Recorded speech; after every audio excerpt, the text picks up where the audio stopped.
en train de profiter de la lumière, je ne peux que me sentir bien. C'est cela qu'on appelle le bien commun. Au lieu que la lumière soit l'apanage de quelques-uns, là, c'est donné à toute une communauté de pouvoir en profiter ici à la mission. C'est vraiment un bonheur. Et je suis en train d'imaginer quand les élèves vont rentrer au mois de septembre, ils vont trouver une autre mission. Ils auront les salles de classe éclairées, ils peuvent travailler même jusque tard. Mais que dire? C'est vraiment de quoi féliciter les ingénieurs qui sont là. Je viens de leur dire, peut-être qu'ils ne regardent que leur paye, mais le bonheur qu'ils donnent aux gens, et ce bonheur qui reste, et l'avenir qui est assuré pour une jeunesse.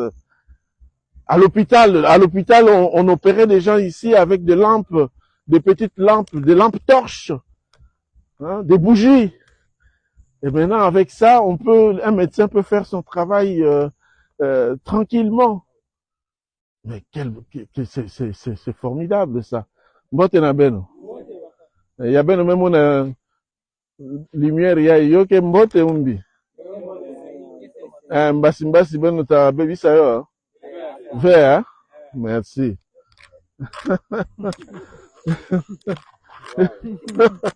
C'est ça. Oui, tout à fait.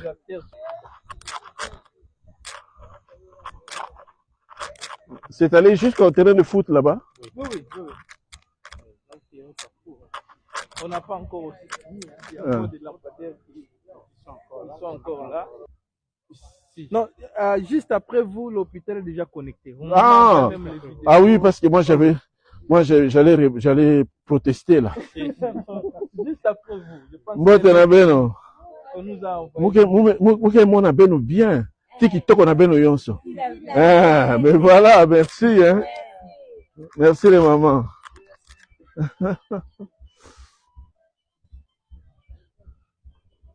Ah oui. Les sœurs sont à la cuisine. Mbote na beno. La provinciale qui arrive aussi. Ah, Agnès est là? Ok. Surprise, ma soeur.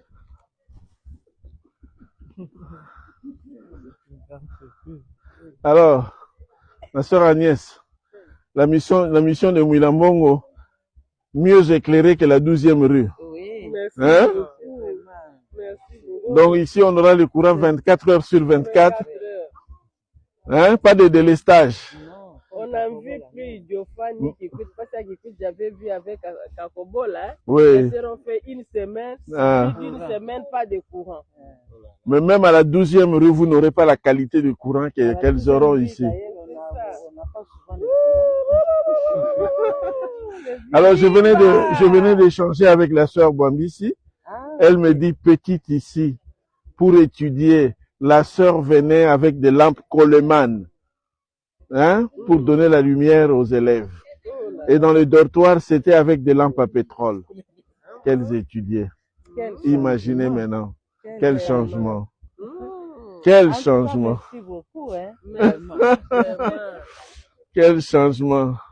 Bon, ma soeur Mbote Nabel. Ah, bon anniversaire, ma soeur. Merci, mon père. Ah, mais il fallait venir. Il y avait un verre de champagne là-bas.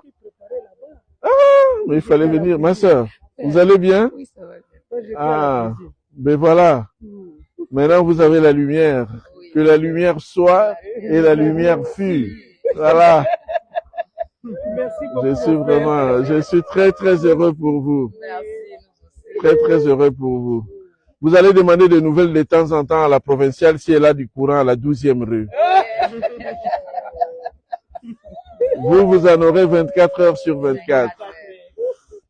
Oui. C'est fini, là. Demain, hein? Avec la danse. Mais la nuit, l'avantage, c'est de voir l'impact de l'électricité. Oui. Maintenant, vous voyez, les jeunes, ils sont là en petits groupes et tout ça. Ils échangent et tout. La tresse même la nuit. Ah oui? Ah ben oui, hein? 24 heures sur 24 heures. Ça, c'est beau, ça. Et les Salésiennes en ont profité à Ipamu et ici, 2 missions. Elles sont gâtées, hein? Elles sont gâtées, les Salésiennes. Elles sont vraiment gâtées. Et après le centenaire de Mwilambongo, il va falloir attendre 10 ans. Donc il y a eu la crise de 1930 et puis la guerre de 40 à 45. Oui, qui ont fait que d'autres missions n'ont pas été construites. C'est comme ça qu'on n'aura plus un autre centenaire jusqu'à ce que nous allons fêter Ngosso. Et Ngosso, c'est 2036. Oui, 10 ans. C'est comme ça que je vous invite, vous toutes, à bien profiter de ce centenaire parce que c'est un événement unique, historique. Le 2e centenaire, et vous et moi, nous ne serons plus là. Même l'enfant qui est né aujourd'hui ne sera pas là. Donc, si vous ratez ce centenaire-là, vous avez tout raté. Voilà. Alors, nous, au moins, on aura mis la lumière. On souhaite à ce que cette énergie renouvelable puisse faire 100 ans et que au 2e centenaire, ceux qui seront dans cette mission puissent se souvenir de nous comme nous nous souvenons de ceux qui nous ont précédés. Voilà. Merci beaucoup. Voilà. Merci.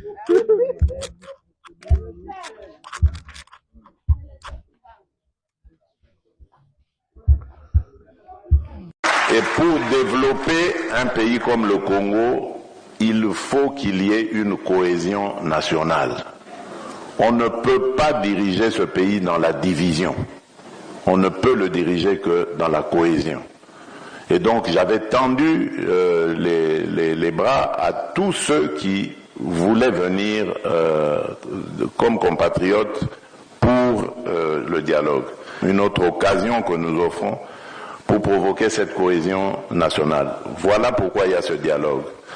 Dans les jours qui viennent, normalement, je vais m'adresser au peuple congolais pour expliquer les tenants et les aboutissants.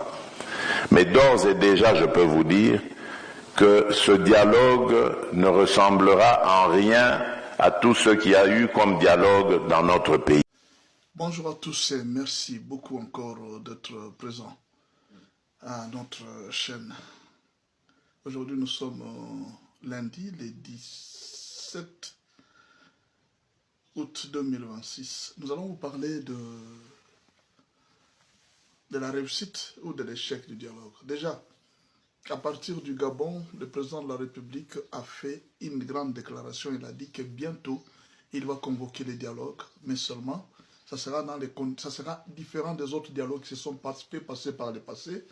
Et puis, ce dialogue va respecter la souveraineté de la RDC. Et ça, c'est le problème que le président a dit. Donc, bientôt, il va convoquer les dialogues. De l'autre côté, le C64 a prévu de faire la première marche le 15 septembre. Dès la rentrée parlementaire, ils vont faire la première marche pour mettre une grande pression. Olivier Kamtatou l'a déjà annoncé et eux-mêmes ont déjà annoncé. Pendant ce temps, Fayoulou se trouve à Paris. Est-il devenu exilé politique? On ne sait pas. Qu'est-ce qui s'est passé? Qu'est-ce qui a fait partir Fayoulou du pays? On ne sait pas. A-t-il abandonné la vie politique comme Vital Kamerhe? On ne sait pas. En tout cas, on ne sait pas ce qui se passe avec Fayoulou. Mon problème, la question que nous devons nous poser, le dialogue va-t-il vraiment réussir? Est-ce que nous pouvons espérer quelque chose de ce dialogue? Personnellement, je ne m'attends à rien de ce dialogue. Il faut dire la vérité. Je ne m'attends à rien et à rien du tout de ce dialogue en dehors d'un passe-temps.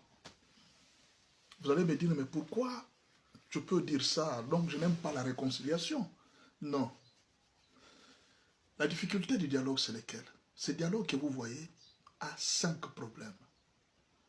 Le premier problème, c'est la définition des termes qui vont consacrer les dialogues. Premièrement, le président Félix Tshisekedi, pour lui, dialoguer, c'est étudier les moyens pour faire partir Kagame du pays. Les prêtres Dialoguer, c'est faire intervenir Kabila sur la scène politique. Ça, c'est les prêtres. L'église de réveil, dialoguer, c'est soutenir à ce qu'il y ait changement de la constitution. Les politiciens congolais, dialoguer, c'est-à-dire trouver un poste ministériel. Sinon, si on n'a pas de poste ministériel, le président Félix Tshisekedi ne va plus se représenter comme candidat à des troisième mandats. Si on a des postes ministériels, on verra si on peut avoir pitié de lui pour qu'il se représente comme candidat au troisième mandat. Sinon, si nous, on n'a pas de poste, le président Félix Tshisekedi non plus ne va plus se présenter. Soit vous nous donnez des postes dans le gouvernement, ou soit, voilà. De l'autre côté, le camp de Kabila, ils disent non. Tant que Kabila n'est pas revenu sur la scène politique, le dialogue là ne veut rien dire. Maintenant, la question est la suivante. Supposons qu'il y a dialogue. Quel est le mécanisme qui va réussir dans ce dialogue, tel que vous le voyez? Quel est le mécanisme qui va réussir à faire partir Paul Kagame de la RDC? Parce que les politiciens ont déclaré, alors que les États-Unis ont déclaré, ils lui ont donné même l'ultimatum jusqu'au 15 juillet. Kagame n'a pas obtempéré. Maintenant, qui, dans ce dialogue, va donner l'ordre de Kagame parce qu'il a négocié avec le peuple, alors que le Kagame s'est décidé de partir. Ce qui fait que, après le dialogue, Félix n'aura pas le gain de cause. Pourquoi? Parce que Kagame ne quittera pas à cause du dialogue. Et même la déclaration des politiciens n'a pas la force pour faire partir Kagame du dialogue. Ce qui fait que Félix déjà est perdant dans ce dialogue parce que ça ne va aboutir à rien. Kagame ne quittera pas le pays que par la force. Et par la force américaine et les sanctions qu'on est en train d'imposer. Mais pas par le dialogue congolais. Donc tu sais qu'il n'aura pas son gain de cause. Deuxièmement, les C64 disent que Félix Tshisekedi doit respecter les mandats. Il doit rester... Il ne doit pas proclamer la loi référendaire. Bon, d'accord. Supposons que Félix respecte le mandat, il accepte et dit non, je prends l'engagement de ne plus proclamer la loi référendaire, je ne veux plus faire ça. C'est-à-dire, nous les opposants, nous n'allons plus faire la marche, n'est-ce pas? C'est-à-dire, les opposants ne feront plus la marche. Maintenant, si Félix Tshisekedi dit que oui, d'accord, j'accepte, je fais asseoir la loi référendaire. C'est ça votre demande, non? Moi, je fais asseoir la loi référendaire. Je ne le fais pas. Comme ça, et après, qu'est-ce que les opposants vont faire? Ils vont demander quoi encore? Non, dites-moi ce qu'ils vont demander. Vous allez demander quoi? Si Félix dit que bon, j'accepte de faire la loi référendaire, de faire taire la loi référendaire, j'accepte de ne plus me représenter comme candidat président en 2028. Quelle sera encore votre demande? Le dialogue est fini. Bon, si Félix dit que non, voilà, moi personnellement, je n'accepte pas de faire revenir Kabila et Nanga dans le dialogue. Quelle sera une autre revendication des prêtres? Et pendant ce temps, Kagame va-t-il quitter le pays à cause de ce dialogue? Et vous, tel que vous voyez, qu'est-ce qu'il peut donner dans ce dialogue? Tel que vous analysez, je vous donne juste des éléments. Parce que les gens de C64, quand ils sont en train de demander au président de ne pas changer la constitution, en réalité, en demandant le dialogue, ils demandent au président de changer la constitution. Pourquoi? Parce qu'au finish, à travers le dialogue, ils veulent que les opposants puissent entrer dans les institutions du pays. Or, le pays n'est pas en crise. Le président ne glisse pas, il est dans son mandat. Il n'y a pas de crise politique pour le moment. Le pays est en crise militaire, crise sécuritaire. Il n'y a pas de crise politique. Mais pourquoi Félix peut prendre? Kabila, si Kabila avait fait il avait fait les dialogues, c'était parce qu'il avait glissé. Vous voyez, il n'avait pas prévu les élections en fin 2000 juin. Il n'y avait aucun programme des élections. Mais jusque-là, le président Félix Tshisekedi n'a encore rien dit. Peut-être on peut organiser les élections en dernière minute. On ne sait pas. Et supposons que Félix dit que je ne me représente pas. Je mets Thérèse Kayikwamba comme mon dauphin. Ou bien je mets Jean-Pierre Bemba comme mon dauphin. Qu'est-ce que vous allez faire? Non, dites-moi qu'est-ce que vous allez faire. Ça sera votre revendication est tombée, c'est fini. Vous n'avez pas une autre revendication. Mais alors, pourquoi vous êtes en train de vous battre pour le dialogue, comme si le dialogue peut amener une solution? Vous dites que la Constitution ne doit pas changer au sein de ce dialogue-là, on ne parlera même pas de la Constitution. C'est normal. Si la Constitution aussi ne change pas, le dialogue n'a pas le pouvoir de faire asseoir la décision des députés qui sont élus par le peuple. C'est-à-dire, un dialogue commence à décider à la place des députés. C'est-à-dire, ce n'est plus le peuple qui décide, c'est les politiciens qui décident. À ce moment-là, vous avez déjà brisé la Constitution. Si les députés, les opposants, ils quittent l'opposition pour entrer dans le gouvernement, la Constitution vient de tomber. À ce moment-là, à quoi sert cette Constitution que vous défendez? Parce que vous demandez des choses qui sont contre la Constitution. Dans notre Constitution, aucun opposant ne doit venir entrer dans le gouvernement s'il n'est pas passé par la majorité. C'est la majorité qui donne le gouvernement. Ce n'est pas l'opposition, ni même l'opposition en dehors du Parlement. Bien alors, vous demandez une chose et son contraire. Ne changez pas la Constitution, mais en même temps, à cause de nous, pour que nous entrions dans le gouvernement, annuler les référendums. Les référendums, c'est les parlementaires qui ont décidé. Si vous dites que le président Félix Tshisekedi annule les référendums, ce n'est pas lui qui l'a voté. Vous demandez aux 500 députés élus par le peuple de se taire et de ne rien faire. Finalement, vous avez quelle qualité pour faire taire les élus du peuple? C'est que la Constitution, c'est maintenant l'opposition. Ce n'est plus la Constitution du pays. Et là, vous avez changé la Constitution. Si vous dites, c'est nous prenons la décision qu'on puisse faire asseoir la loi référendaire, une loi votée par plus de 350 députés qui représentent le peuple. Ces députés-là représentent la parole du peuple. Mais si l'opposition ne reconnaît même pas que les députés représentent la parole du peuple, comment cette opposition peut se battre encore pour défendre cette constitution qu'ils sont en train de saboter? Et si on doit faire le dialogue, parce que vous n'avez pas, vraiment, vous n'allez pas reconnaître, nous n'avons pas besoin de postes. Mais alors, à quoi aura abouti le dialogue? Tout simplement pour dire à Félix Tshisekedi, ne mets pas la loi référendaire. Ce n'est pas Félix qui l'a voté après tout. Ce sont les députés. Allez voir les députés, dites-leur, nous ne voulons pas de la loi référendaire, parce que ce sont eux qui représentent le peuple, d'après la Constitution. Et finalement, quel est l'objectif alors de ce dialogue? Pourquoi on se bat au dialogue? Peut-être c'est parce que, bon, il y a une pression internationale pour dire que non, mettez le dialogue.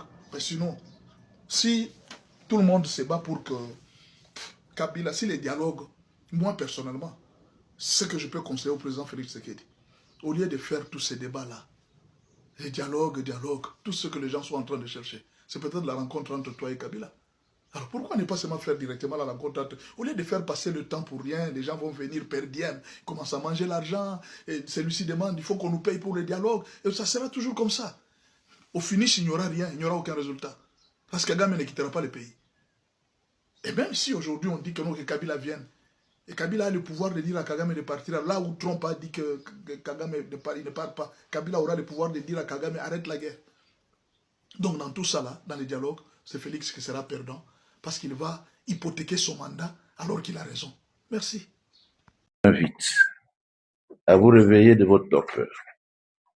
Je vous invite à user de vos pouvoirs légaux, désormais, en vous saisissant d'office de tous les faits par rapport au code du numérique. Et qu'est-ce que vous allez en faire? Parce que c'est un fléau qui est devenu trop viral, de privilégier aux besoins. Et dans tous les cas, le mode de la traduction des présumés auteurs en procédure de flagrance, en les amenant et les infracteurs et les procès-verbaux que vous aurez dû adresser devant le ministère public pour des poursuites appropriées et en procédure de flagrance. Grosso modo, c'est le mot. C'est ce que je voulais vous dire. Maintenant, nous allons entrer dans le détail par rapport à ces principes que je viens d'énoncer. Chacun a devant soi l'instruction. Nous allons ouvrir et parcourir rapidement et dans les faits. S'il vous plaît. Nous sommes arrivés à la fin de cette édition. Merci à vous de nous avoir suivis jusqu'ici. Si vous avez apprécié ces contenus, n'oubliez pas de vous abonner à notre chaîne, d'activer la cloche de notification pour ne rien manquer de nos prochaines vidéos. Likez et partagez cette vidéo. On se retrouve très prochainement. À bientôt.